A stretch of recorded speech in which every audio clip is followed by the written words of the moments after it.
ang kuwit ng balat sa akin. Dahil ay ipagsapalaran sa mga at talagang pinagulan kaya ng magic ng saga.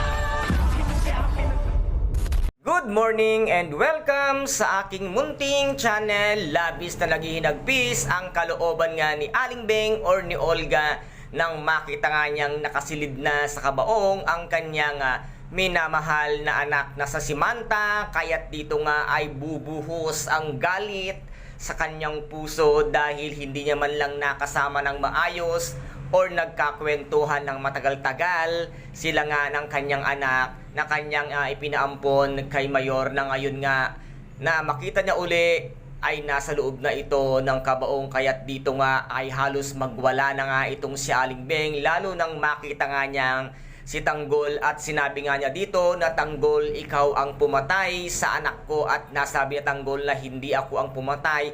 At sisiguraduhin ko sa iyong hahanapin ko kung sino man ang taong kumitil sa buhay nga ni Bubbles. At dito naman ay nasabi ni Aling Beng na siguraduhin mo lang na hahanapin mo kung sino man ang siyang kumitil sa buhay ng anak ko. Ano kaya ang gagawin ngayon nitong ang si Aling Beng or si Olga once na malaman niyang yung panlang kanyang taong tinulungan na magpanggap bilang isang tanggol ang siyang kumitil sa buhay ng kanyang anak para lamang makamkam ang yaman ng mga kabalyero. At sinunod niya nga dito si Mamita para maging maayos at maganda ang pakikitungo sa kanya dahil lang sa yaman na kanyang nais na makamkam at mapa sa kanya. Ito nga si Catherine. At dito naman ay maibabalita na ng gusto na si Tanggol ang tumulong sa mga kaibigan niya upang makatakas nga sa piitan. At dito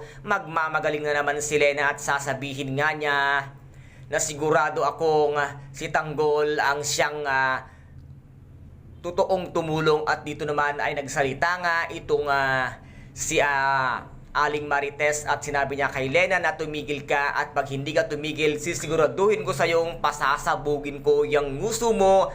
Kaya't dito ay natameme at natahimik nga ang kabit na si Lena. Kaya guys, ito po ang ating pakaaabangan dito nga sa tinaguriang pambansang teleserye FPJ Ang Batang Quiapo. At kung nagustuhan po ninyo ang aking videos for today, paki-subscribe na lamang po ng aking channel, paki-like and share para maging update kayo sa lahat ng gagawin kong videos. Maraming salamat po. Ingat, God bless, and bye-bye!